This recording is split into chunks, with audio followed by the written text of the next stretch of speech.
morning, everyone. My name is Megan Fenton, and I am your worship associate this morning. Please rise in body or spirit and join us in singing hymn number 1031, Filled with Loving Kindness in Your Teal Hymn.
Good morning. My name is Eliana Magariños, and I'm a member of the Board of Trustees. Welcome to the Unitarian Universalist Congregation of the Hudson Valley. Whether you've been with this congregation a decade or more, or this is your first time visiting, we welcome you.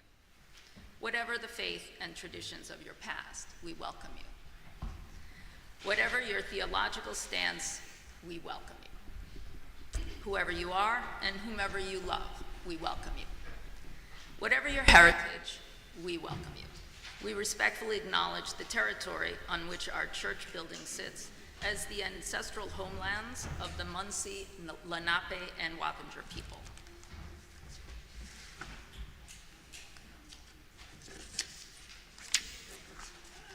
A few announcements today. Community circles are small groups of 6 to 8 people who meet once a month to build relationships and deepen connections with members of our community. These small groups nurture spiritual development and foster individual growth. If you are interested in joining a circle, look for the table in Fellowship Hall to sign up for one. The annual Pride Work Conference is next month on Wednesday, March 13th at Westchester Community College. Volunteers are needed. Please contact Margie Kemper. The February performance of Jazz at the UU will be this Friday at 7:30 p.m. Discover new local talent and join us for a fun reception after the show. And the premiere performance of TheaterWorks' Marjorie Prime will take place in Fellowship Hall this coming Saturday at 8 p.m. Details are in your order of service. For the most up-to-date information on these topics and others, please refer to our weekly e-newsletter and check our website frequently. And please join us for conversation after the service. If you are present in the sanctuary, join us for coffee and conversation in Fellowship Hall. If you're watching the live stream, the link for our Zoom coffee hour can be found in the Saturday reminder in your email. If you're just recently joining us and would like to receive our weekly e-news, please email us at uucroton@gmail.com. with your name, and we will make sure you are added to our e-news list. Also, please remember to silence your phones at this time. Once again, we welcome you to the Unitarian Universalist congregation of the Hudson Valley.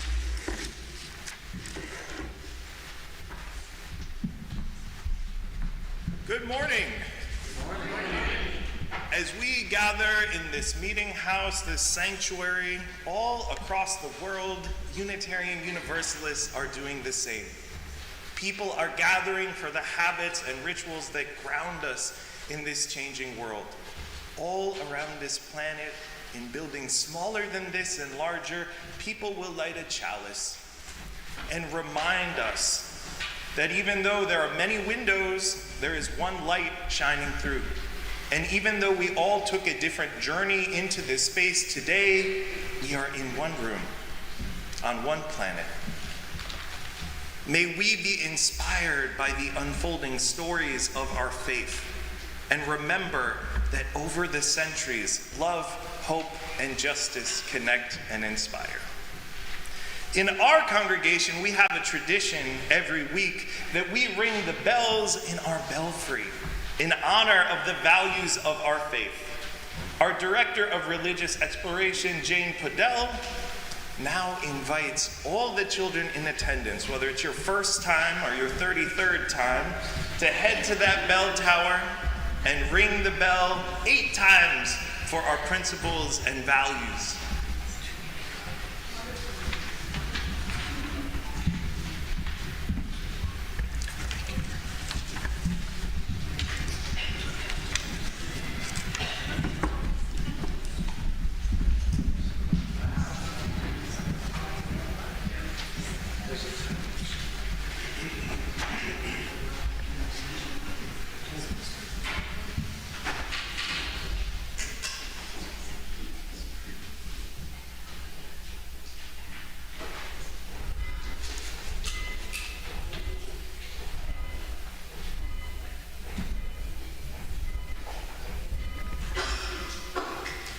One for good luck, yes.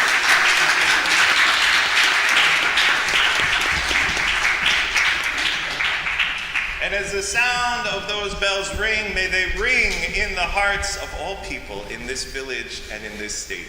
It is good to be with you today.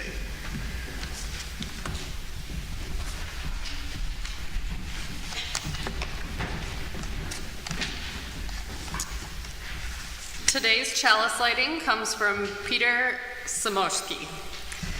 May this flame we light remind us that every one of us can bring the light of love to the world. May this clear flame be a symbol that every heart can burn bright with joy, peace, and harmony. May the wisdom of ages speak to us through this flame and stay in us. Every one of us can be a blessing to the world. Now please join us in saying our unison affirmation. The words are in your order of service. Inspired by love, our mission is to seek our true nature, connect deeply and openly, and act for justice. Now please rise, embody your spirit, and join us in singing hymn number 1010, We Give Thanks, in your teal hymnal.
As Unitarian Universalists, spiritual practices are important to us.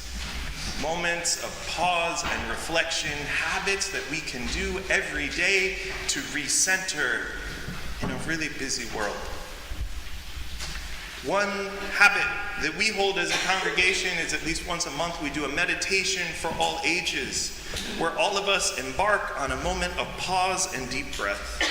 We learn from the teacher Thich Nhat Hanh, who has come to us from the engaged Buddhist tradition, who offers a way of faith that engages both social activism and deep spiritual grounding. Let's take a breath. Thich Nhat Hanh writes, "This exercise can be practiced anywhere, at any time, in the meditation hall, in the kitchen, on the bank of a river, in a park, on a train or bus.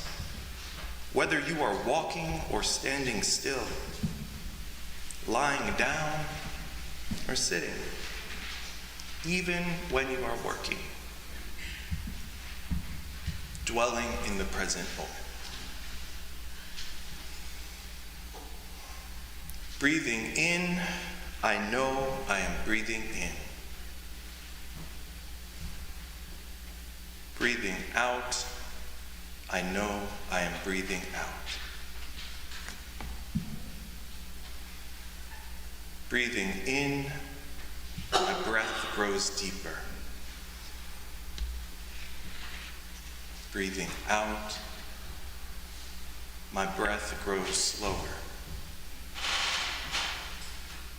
Breathing in, I calm my body.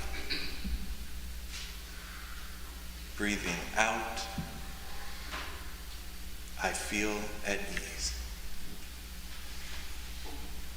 Breathing in, I know I am breathing in. Breathing out, I know I am breathing out. Breathing in, I smile. Breathing out, I release. Breathing in, I dwell in the present moment. Breathing out, it is a wonderful moment.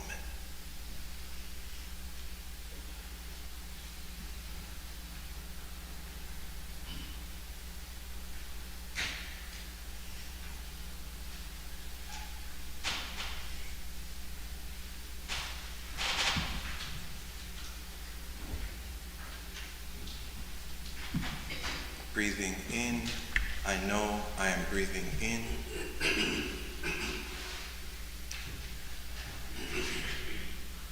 Breathing out, I know I am breathing out.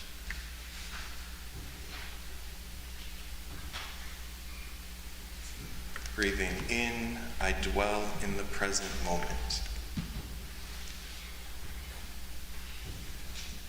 Breathing out, it is a wonderful moment.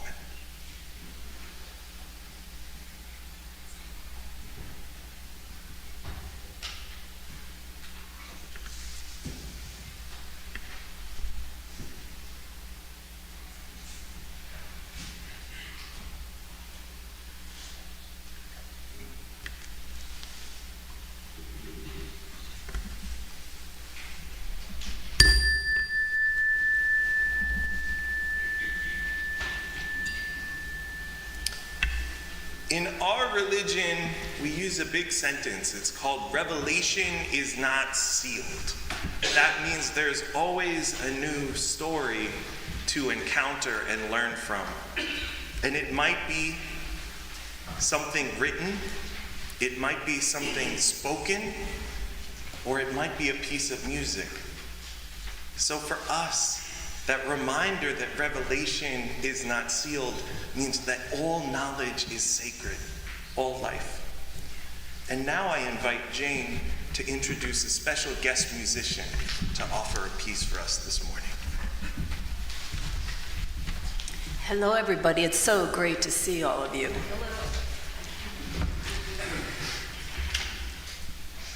So this morning, I am so happy to introduce to you Shai Wexler.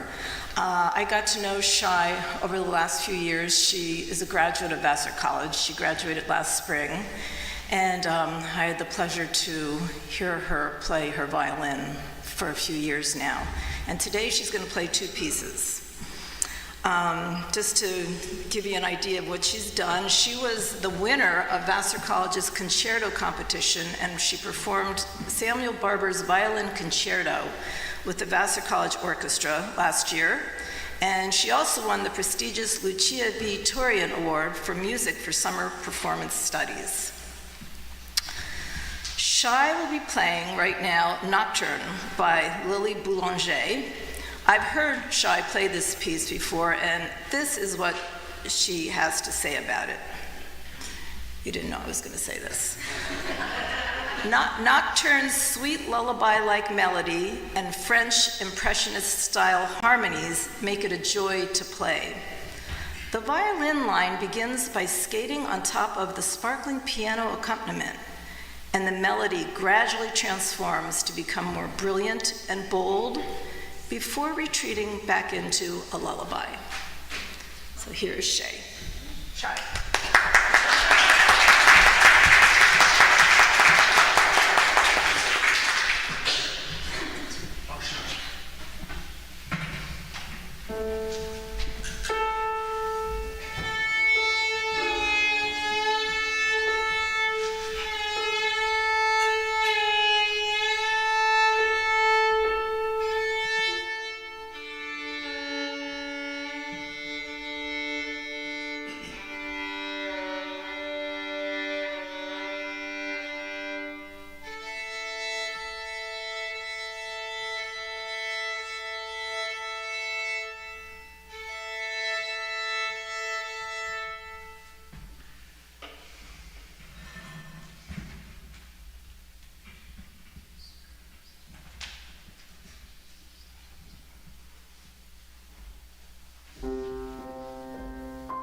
Thank you for that amazing gift.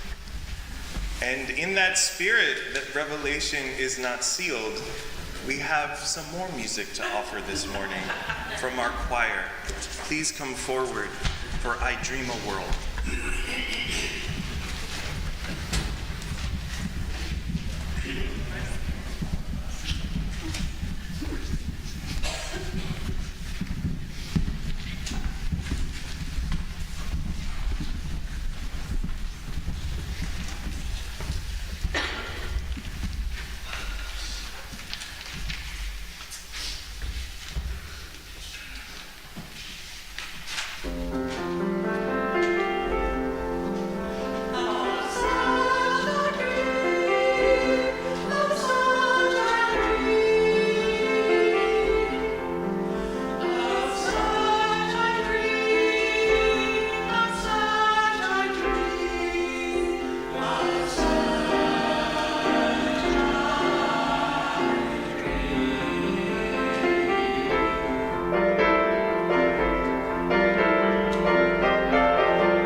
Sing out The Children. We have nice numbers for a three-part round today. So we'll sing it 3 times total. I'll just go like this. You pick the one you want to come in on. First all together. Go now in peace.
Today's reading is Inspirations, and Reverend Daniel and I are going to read it together. A proposed new mission statement for our Association of Congregations for consideration at the 2024 General Assembly. As Unitarian Universalists, we covenant congregation to congregation and through our association to support and assist one another in our ministries. We draw from our heritages of freedom, reason, hope, and courage, building on the foundation of love. Love is the power that holds us together and is at the center of our shared values. We are accountable to one another for doing the work of living our shared values through the spiritual discipline of love. Inseparable from one another, these shared values are interdependence. We honor the interdependent web of all existence. With reverence for the great web of life and with humility, we acknowledge our place in it. We covenant to protect Earth and all beings from exploitation. We will create and nurture sustainable relationships of care and respect, mutuality and justice. We will work to repair harm and damaged relationships. pluralism. We celebrate that we are all sacred beings, diverse in culture, experience, and theology. We covenant to learn from one another in our free and responsible search for truth and meaning. We embrace our differences and commonalities with love, curiosity, and respect. Justice. We work to be diverse, multicultural, beloved communities where all thrive. We covenant to dismantle racism and all forms of systemic oppression. We support the use of inclusive democratic processes to make decisions within our congregations, our association, and society at large. Transformation. We adapt to the changing world. We covenant to collectively transform and grow spiritually and ethically. Openness to change is fundamental to our Unitarian Universalist heritages, never complete and never perfect. Generosity. We cultivate a spirit of gratitude and hope. We covenant to freely and compassionately share our faith, presence, and resources. Our generosity connects us to one another in relationships of interdependence and mutuality. Equity. We declare that every person has the right to flourish with inherent dignity and worthiness. We covenant to use our time, wisdom, attention, and money to build and sustain fully accessible and inclusive communities. Direct experiences of transcending mystery and wonder are primary sources of Unitarian Universalist inspiration. These experiences open our hearts, renew our spirits, and transform our lives. We draw upon and are inspired by sacred, secular, and scientific understandings that help us make meaning and live into our values.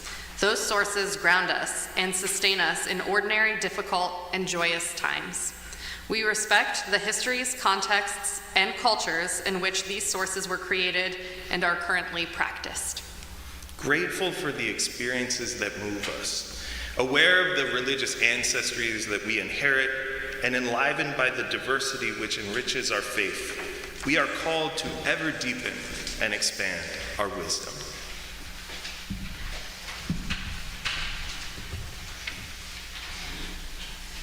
Let us now bear witness to the joys and sorrows experienced in this community. I light this first candle for all of the suffering in the conflicts in the world, in Gaza and in Israel and South Sudan, Yemen and Ukraine, and so many other places. Let us have a moment of silence for all those aching in the wider world.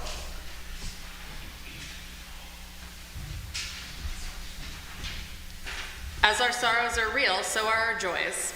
I light this second candle for all care, kindness, and compassion unfolding among friends, families, and strangers in the world right now. In cities, towns, and villages, we are grateful for the love shared.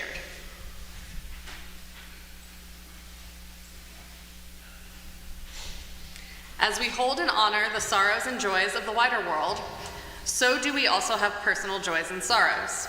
Now is the time for our personal joys and sorrows.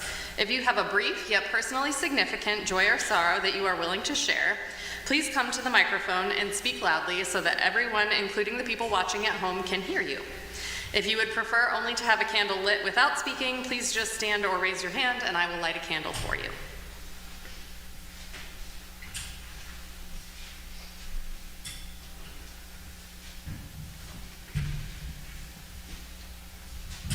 I came a little late, as you can see,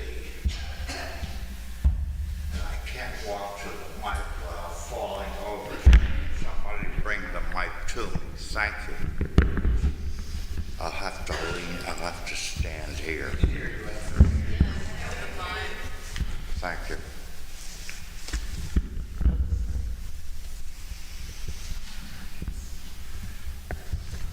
I want to pay tribute to all the kind people who brought food and other things to me.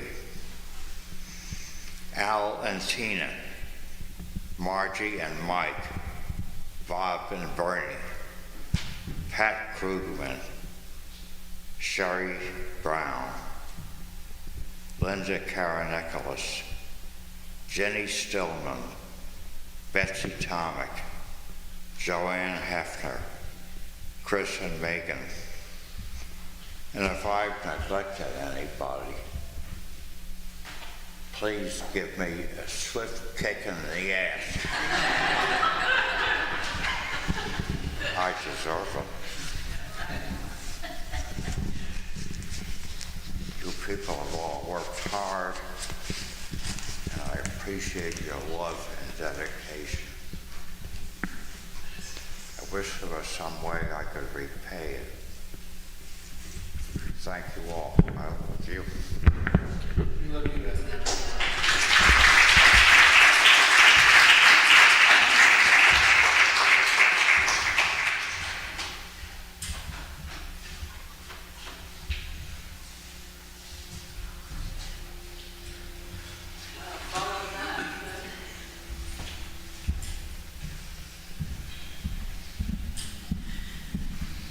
That was lovely.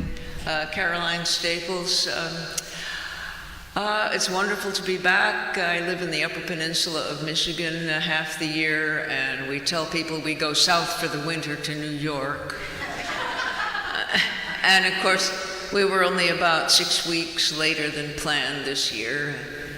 I just figured out we've been going for about 65 years. It was in the late 50s that this got started, and I've been here in some capacity since then, so it's wonderful to be back.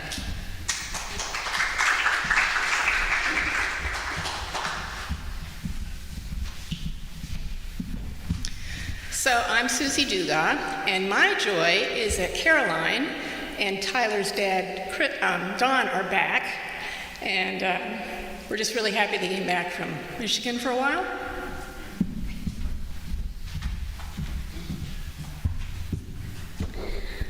Good morning, Betsy Cates. This is a candle of sorrow. A person who has been part of my life and my family since I was 15 years old. She is the mother of my 2 nephews. We said goodbye to her 2 weeks ago. She passed away from dementia at 69 years old. It's been a long and fraught and bittersweet journey for her.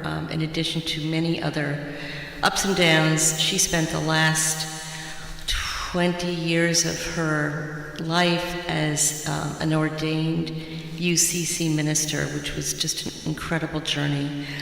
She was just the most gentle and beautiful soul and a dear, dear, beloved friend. So this is for Mary Ramsey.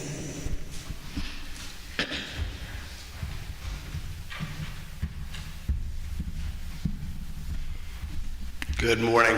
I've dipped my feet into the UU universe a few different times, but I haven't really been as committed as I should be. And I think I want to, take a special effort going forward to do so. I'm an attorney, and people ask me what kind of law I practice, and I say I practice save the world law, and I'm not very good at it. Take a look at the world. I need a special prayer right now. One of my clients has become a dear friend of mine. It's kind of a harrowing story, but I'll try to, I will make it short. She is a great mother. I'm not supposed to see her kid, but I have seen him, and he's a wonderful little kid, 10-year-old, and he loves his mother, and she loves him. And because of the system, and the system is not the way it should be, she lost custody of her child to her father, who had nothing to do with her for 30 years. Now the child has developed high triglycerides and is pre-diabetic, and my client is not doing well either. And I think this is all really bad, and I've done everything in my power. She's not a great client, but she's a great mother, and I just ask for a special prayer for this woman and her child, that they can get reconciled, and that the father will see that he needs to do the right thing and allow this mother to take custody of her child and take care of this child the way she knows how, and nobody else. There's no bond like a mother and a child. So I ask for a special prayer for this woman and her child. Thank you very much.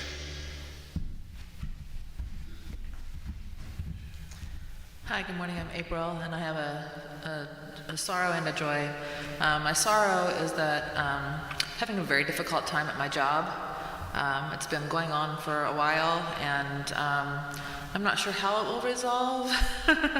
But I need my job to support my family, so we need to have a positive and helpful or productive resolution. But right now, I'm not feeling very safe with my boss.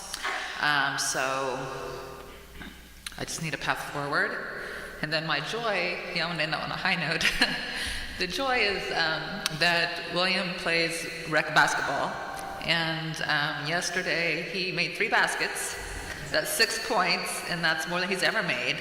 Last year was his first year in rec, and he made 1 shot on the last game and happened to go in. And so far this season, he hadn't shot the ball at all until last week. He shot it and didn't make it in, but then yesterday he really shined, and his confidence was up, and it was a real joy for us. So, thank you.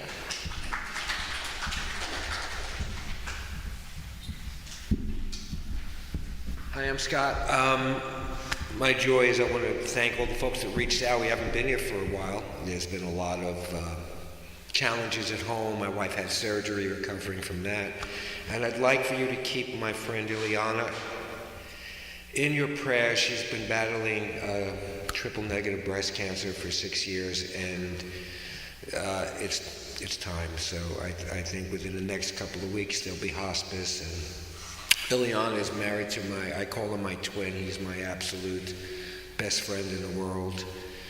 And some of the last Sundays I've been in Nyack with him having breakfast, just getting him to talk to me about his pain. And knowing Billy the way I do and the way I am, that's not always intuitive.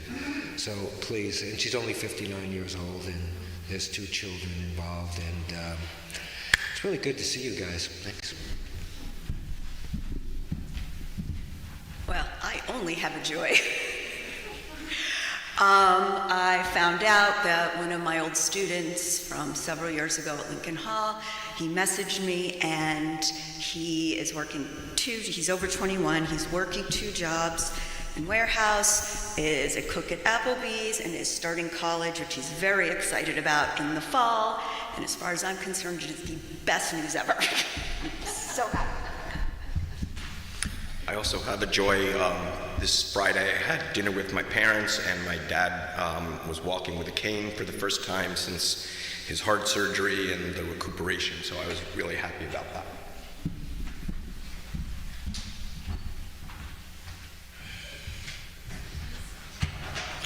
Good morning, everyone. I have not been here for a while, and I have certainly been thinking of you in my heart. I really love this community, and I thank everyone here for making it so. I don't know if it's about joy or sorrow, but frankly, it's about a reality of having unsettling moments. I don't like to say my day was this or that. I just like to say moments in the day. And I still feel somewhat unsettled, but now I feel that I'm settling in. And all I want to say is that what has come to me is the expression, you don't stop playing. We don't stop playing because we grow old. We grow old because we stop playing. And this is something that really strikes me as beautiful and fills my heart with joy. And the song that came to me was, fairy tales may come true, they may happen to you when you're young at heart. So let's be young at heart. Thank you.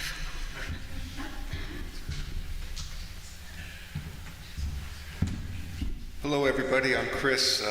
Most of you, I think, know that Terry, my wife, had her second knee replacement about a week ago, second in 13 months. So I just wanted to say thanks, and she would as well, for all the support and inquiries that we've gotten from everybody here. And thanks very much. I mean, she did. I guess her sentiment right now is, it's like having two babies. She said, if you remembered how much it hurt the first time, you wouldn't do it again. But, it's been a tough week, but she's getting there. So thank you, everybody.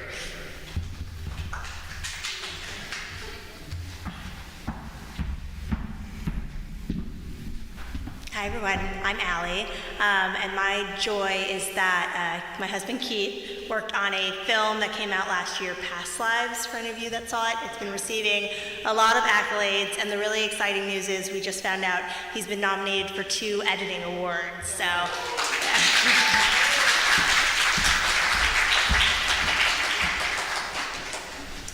We also acknowledge all the unspoken joys and sorrows held within the sanctuary of our hearts, and all those who are still searching for a place where they too can share their joys and sorrows.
Now is the time in our service for a moment of prayer, meditation, pause.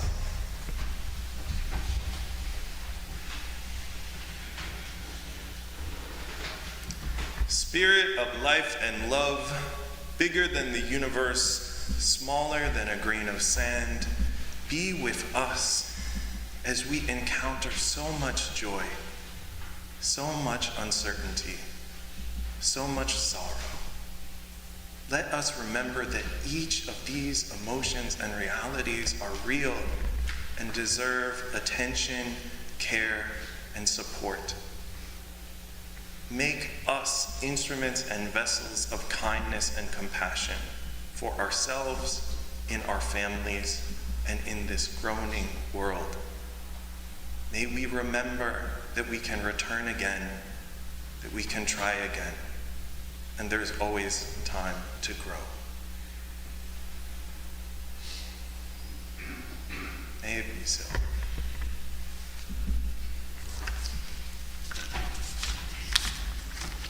Unitarian Universalism is our tradition. It is an old tradition, regardless of what people might tell you.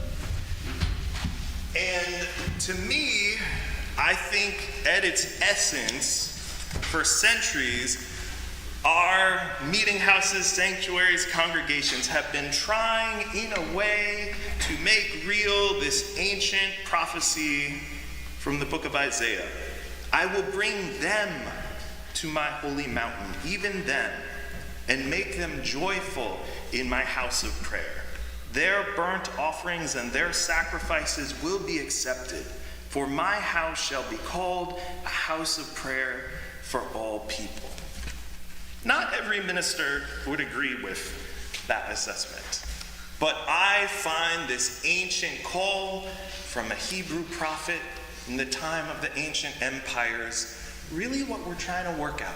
The words might be different, but it was this notion in the ancient world that you have obligations not only to your tribe, not only to your local nation, not even to your own empire, but to all people, all strangers you encounter. And that the most holy sanctuaries were not just national temples or imperial palaces, but meeting places where people could encounter one another in safety, in care, in space for repair. The Unitarian Universalist Association of Congregations, of which we are a part, is a community of communities.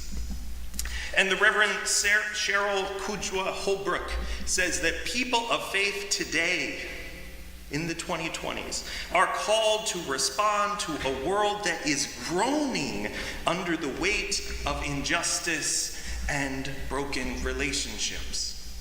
So in this time, what are our houses of gathering called to do and be? Our roots go back. Our Unitarian heritage connects us to houses of worship in Eastern Europe, to the struggles of human rights activists in the United Kingdom, and to environmentalists in India. The Unitarian heritage emphasizes freedom of interpretation, civil rights, and searching for truth. Among UK Unitarians, there's a famous toast, and some services end with a prayer for freedom, for religious liberty, and civil liberty everywhere in the world. That hope. Our Universalist heritage connects us to small-town rural congregations across the United States, to an enormous Gilded Age sanctuary in Manhattan across from Central Park, where Jane is going to take some of our kids on a field trip later this spring, and to churches in Korea and Japan. The Universalist heritage emphasized God's love for all people and the wisdom in many religious traditions. In 1961, the Universalist Church in America, founded in 1774, and the American Unitarian Association, founded in 1825, merged. At the time of this merger, which was in the chill of the Cold War, these two liberal denominations came together to write a common statement of ethical principles to unite these two different traditions. The statement of faith that resulted, the statement of values that was shared, is this. In 1961, in accordance with these corporate purposes, the members of the Unitarian Universalist Association, dedicated to the principles of a free faith, unite in seeking to strengthen one another in a free and disciplined search for truth as the foundation of our religious fellowship, to cherish and spread the universal truths taught by the great prophets and teachers of humanity in every age and tradition, immemorially summarized in the Judeo-Christian heritage as love to God and love to man. To affirm, defend, and promote the supreme worth of every human personality, the dignity of man, and the use of the democratic method in human relations.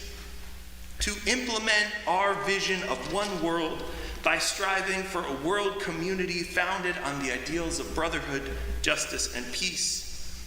To serve the needs of member churches and fellowships, to organize new churches and fellowships, and to extend and strengthen liberal religion. And finally, to encourage cooperation with men of goodwill in every land. That merger almost didn't happen. And the American Unitarian and Universalist delegates in particular had tremendous tension about that second principle.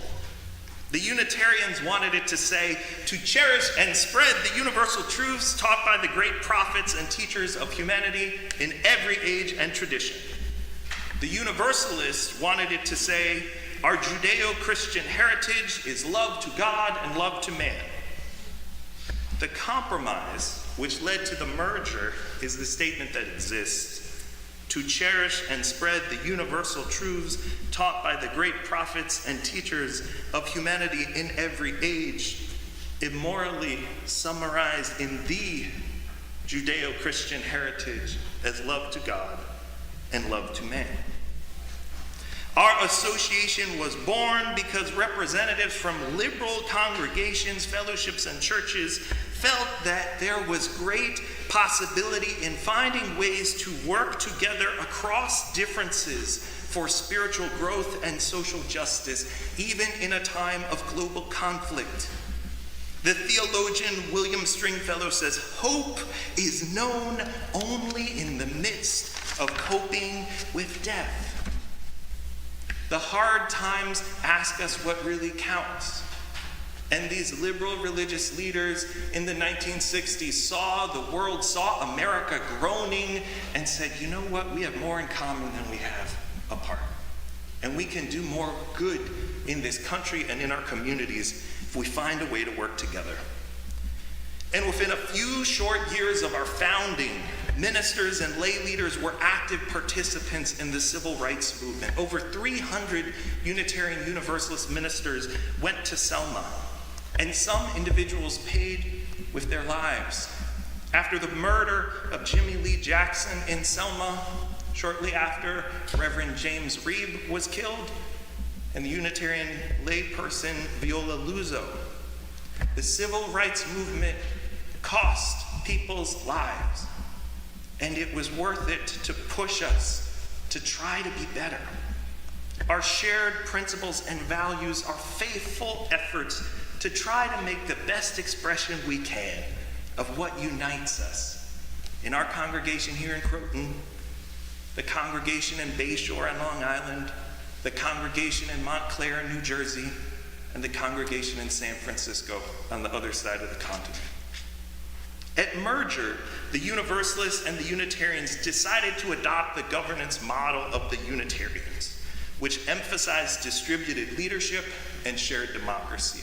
What that means, in all of our local congregations, the highest power is in the annual meeting. The annual meeting approves the budget. The annual meeting elects representatives to serve on a board who are entrusted with the powers of confidentiality and discernment to make good use of our resources and policies for the year. The annual meeting empowers delegates to contract a minister, thank you very much, or to call a minister. And in our gathered polity, the highest decision making is in a religious parliament, the General Assembly of Congregations.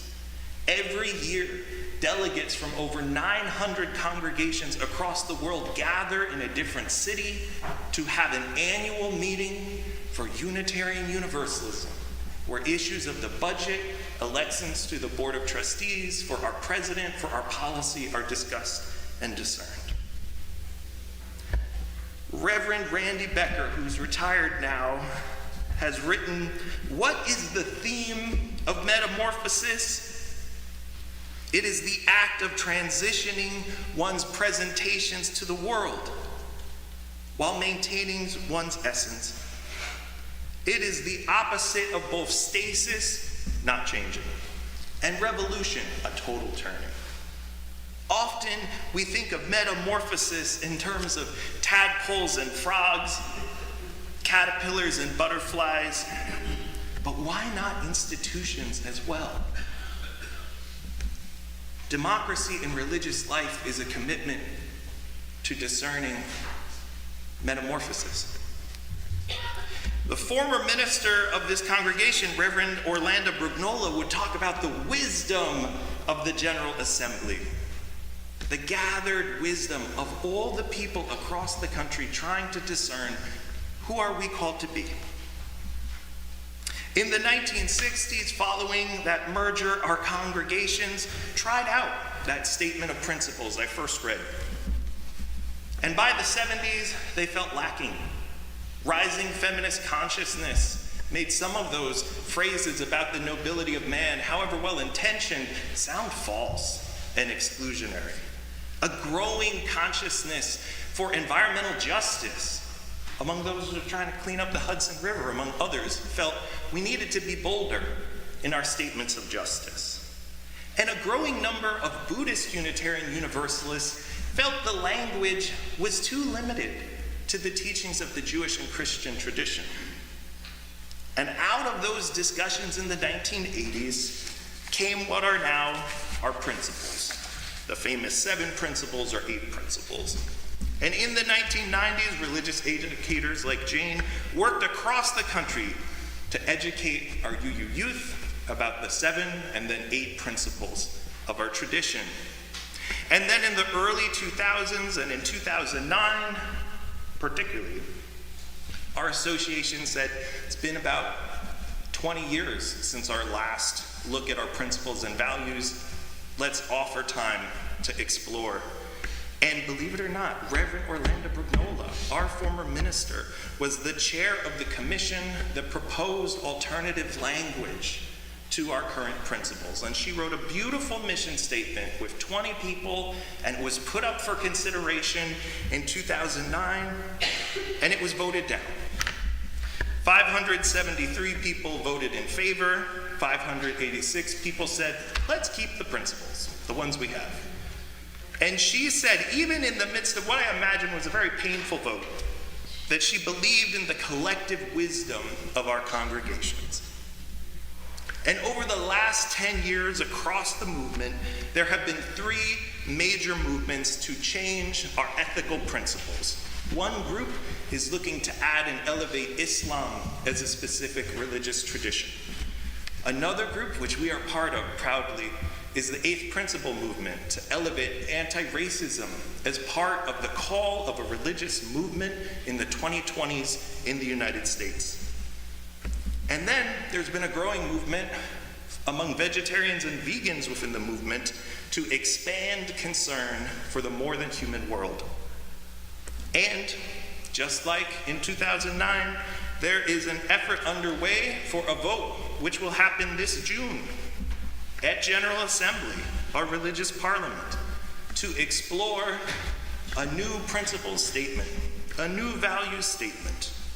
It's what Megan and I read earlier today.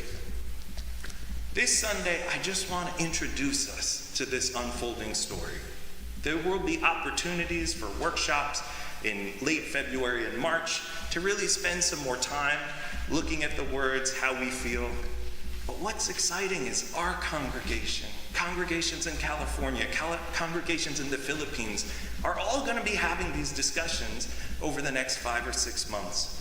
How do we feel about this?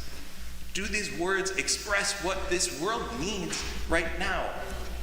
Do we feel the language of the current principles, predominantly from the 1980s? Does that help us? And there's no right or wrong answer. There's space for discernment. But I'm excited that we're actually part of a movement where we're not making statements for all time. We're making statements for a 15 or 20-year period to bind us. And just like in your handout, you can find principle statements going back to the 1880s. And personally, I have a soft spot for some of the language in the 1887 version.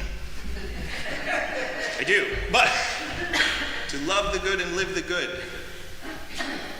And if we as a collective association vote for new language, that doesn't mean you can't find inspiration in the principles we've held for 20 years.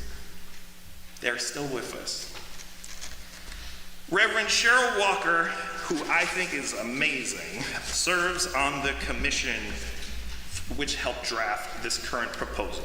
And she was interviewed by our denominational magazine. And they asked her, what are your hopes? And she said, I have 2. One, that it passes.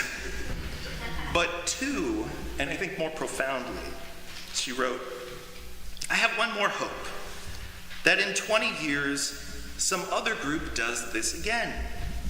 We are not writing a creed. We are not etching in stone. We are writing in pencil. And we hope that in 20 to 30 years, as the world has changed and there are things we need to say that we did not say this time, that somebody changes it again, so that we truly are a living tradition, not one that is stagnant. If we are not changing, we're not living. Our faith tradition gives us an opportunity to think about what are our local covenants, what are our global covenants, who are we called to be? As Reverend Kujawa said, this is a time where the world is groaning. And making space in this groaning world to think about what are the words we use to call us together is worthwhile. It's not a distraction from the work that needs to happen. It's part of it. Because if we constantly give without time to reflect and recall, we will burn out. I offer a beautiful poem from Tanya Marquez, both to reflect on changing principles, but also changing times. It's something I needed to hear as well. Do not fear agitation, for agitation is the rhythm of life. You are put in motion to be stirred. Do not fear the moments that decenter what you always thought permanent. You and we carry within the center of your and our understanding, the compass to show you and us the way. You carry within the love that will guide you, the vision that will guide you, the relationships to all being and the world that will ground you. Go in peace and in gentle agitation to stir this world to side with love.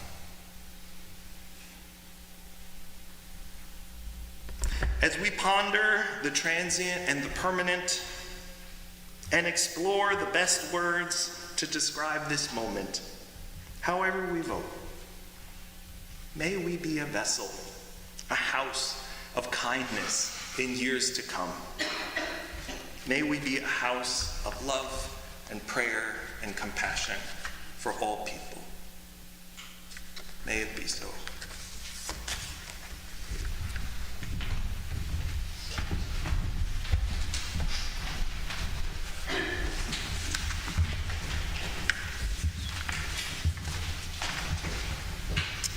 Each week, we make an offering from the bounty we are blessed to enjoy. We do this in the spirit of love and generosity, aware that we have benefited from those who have gone before and those that gave generously. Our offering goes to support the work of love and justice undertaken by this community. Today's offering will also be shared with PrideWorks. PrideWorks' mission is to inform our communities about the realities of growing up gay, lesbian, bisexual, or transgender, and to inspire them to respect and support LGBTQ people and advocate for positive change. For more information, please visit the website prideworks.com/WP_new/. Please refer to our e-newsletter or website for more information. You can make your donation in several ways. If present in the sanctuary, you may give cash or check in the offering plate as it comes by. From your homes, you can make your donation via credit card or PayPal using the links provided in the e-newsletter, or by visiting our website, UUCHudsonvalley.org. Or if you prefer, you can always mail us a check. The offering will now be given and gratefully received.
Please join me in the dedication of the offering. The words are in your order of service. May these gifts and the work of our hands and hearts give power to all we stand for as a community of faith. Please rise in body or spirit in singing our final hymn, number 1052, The Oneness of Everything, in your teal hymnal.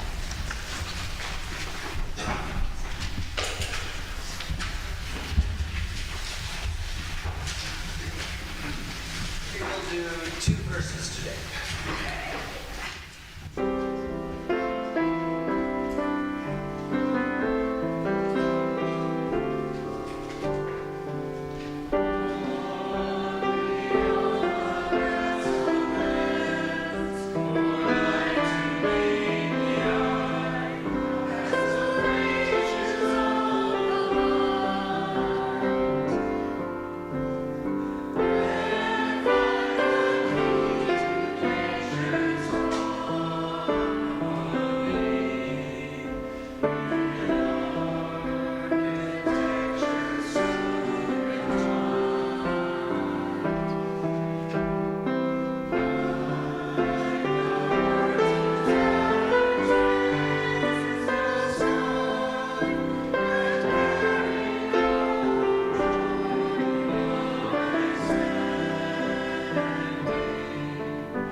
Please join me in extinguishing the chalice. The words are in your order of service. We extinguish this flame, but not the light of truth, the warmth of community, or the fire of commitment. These we carry in our hearts until we are together again.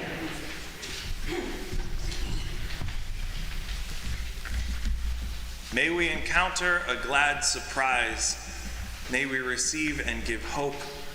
And may we encounter joy, even in these hard times. May it be so. For the Chopin experts, this is actually a C-sharp minor.